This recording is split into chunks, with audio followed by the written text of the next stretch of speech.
Next, we're going to talk about mental health. We have Dr. Aisha Metziger, who's a licensed clinical psychologist and an assistant professor. Thank you, Aisha. Dr. Metziger. Thank you, Dr. Forna. Unakushe. I want to spend some time today talking about mental health and psychological concerns that you might have because we're dealing with a novel version of coronavirus and because our lives have changed relatively significantly in an attempt to control the spread of COVID-19. There are some mental health reactions that we want you as our audience to be aware of. Next slide.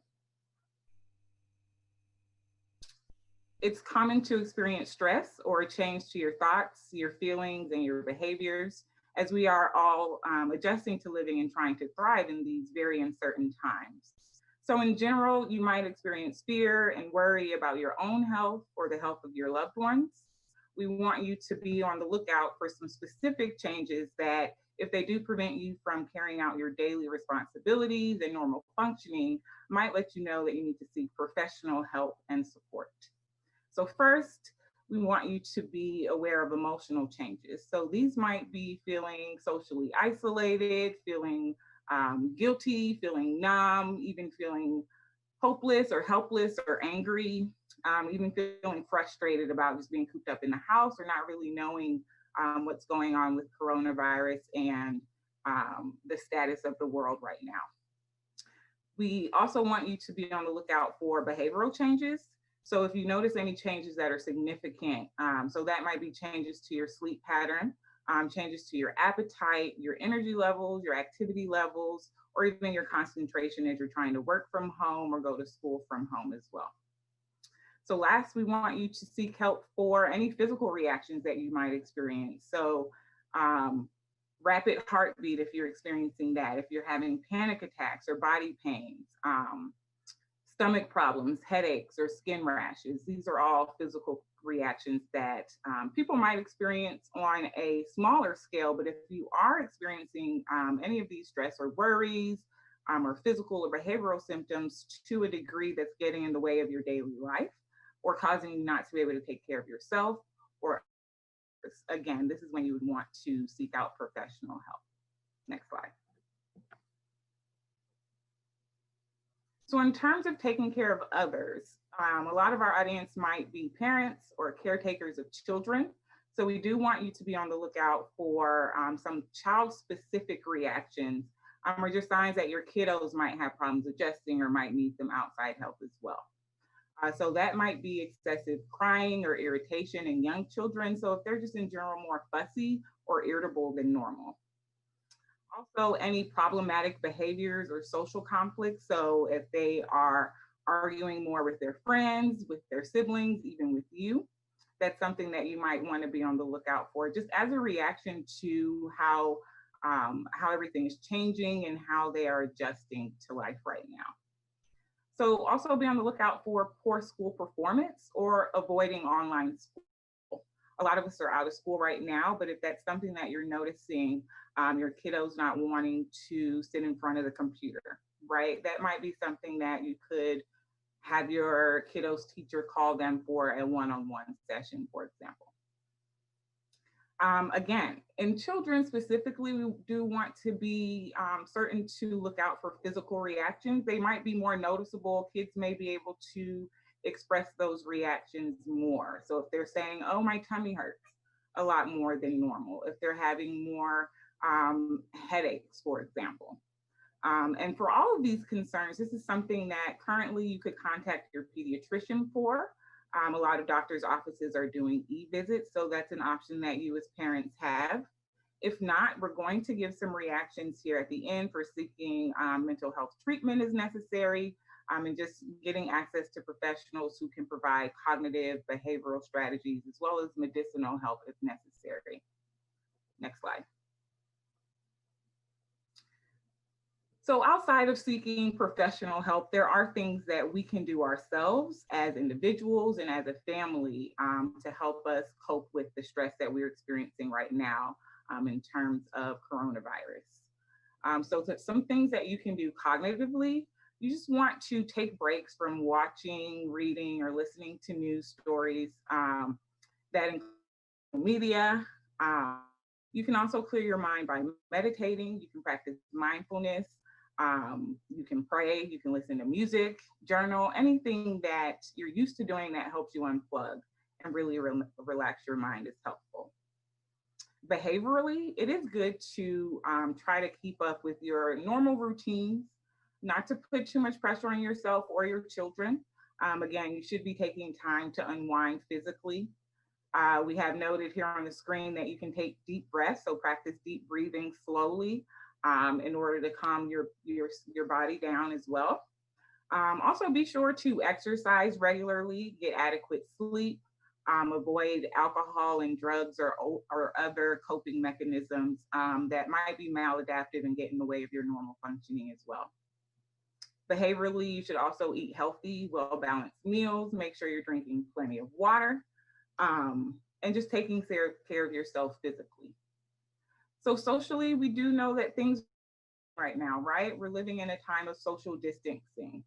So it's important to be safe, but also to be creative about how we're keeping in touch and connecting with. We're on a Zoom call right now. We're on Facebook. We're on YouTube. There's tons of technology. House Party is an app that I've started using with my friends where you can video chat and play games. So just really be creative about, again, tapping in and staying connected with people who you trust, who you love, who are really going to help foster your peace of mind and your sense of balance right now. Next slide. So for those of you who do have children, we do know that kids have a lot of questions. You're around them more often. They might not be with their teachers right now who aren't explaining to them what COVID-19 is. So we do want to give you some information about how to talk to your kids. There's no one right way to do this. We do want you to be sure to give information as developmentally and as age appropriately as possible. So that just means, first of all, making sure that you're remaining calm, making sure that you are reassuring to your child. The best thing that you can do is to be a role model, right? So children learn from what you do. That just means that for yourself, take breaks, make sure that you're getting plenty of sleep and exercise, and creating the most calm and balanced environment for your child as possible. Also, just make sure that you're available to talk and to listen and to let them know if they do have questions, you're there to answer them. Talk to them about things that they're familiar with, right? So if they're already used to washing their hands to keep germs away, you can use that same language and say, COVID-19 is a different type of germ, but we're used to dealing with germs, right? And we know how to protect ourselves. So this is how we wash our hands, and this is how we protect ourselves from germs, for example. Blue Ivy has a great video on YouTube that you can look at that talks about washing your hands. We have some resources, again, that will provide.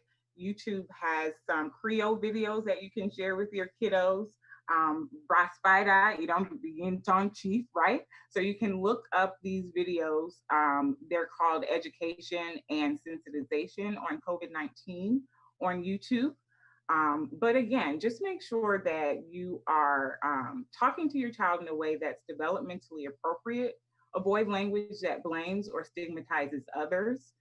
Keep things as fun as possible. So we're not wearing masks because people are dirty and nasty, right? We're wearing masks to protect each other and ourselves from germs. You can make social distancing a fun game. When we go out here to the store, we're going to make sure that we're staying this far apart from everyone, right? And just keep it fun and light for your kiddos at home.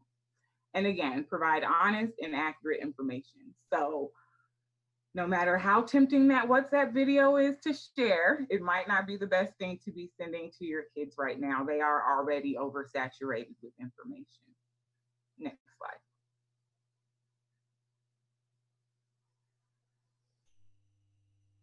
So we have a lot of essential workers, healthcare professionals, nurses, and doctors in our audience. So we do want to provide some tips for emergency first responders. The first being to be aware of and on the lookout for burnout. So this is something that might indicate that it's time for you to take that mental health day, right? to talk to your boss or your superior about getting some time off. And this is if you're experiencing extreme exhaustion, if you're noticed that you're overwhelmed at work, if you're noticing that you're more sad, easily frustrated, um, if your hygiene is being impacted, you might also feel like a failure, right? So this is just anything that goes beyond your normal responses to an already stressful job. If you're feeling overwhelmed right now, definitely advocate for yourself and take that time off as necessary. Next slide. And then as burnout is one thing that might happen just due to the nature of our jobs and the frequency and how much we're having to work right now.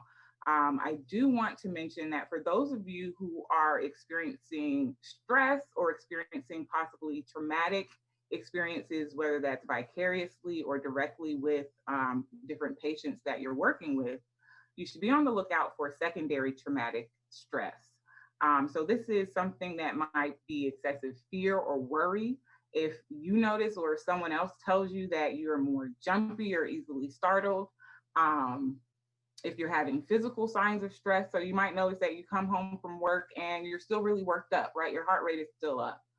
These might be signs that you're having reactions after the fact or after the stressful situation, and it might be an indication that you should seek out either time off again or some professional help. Next slide. We want to end the mental health section again by just providing you some resources. If we click to the next slide, we can actually see them a little bit better. First, if you need immediate support, of course, call 911. If someone is in danger to themselves or possibly posing a threat to someone else, that's when you call 911.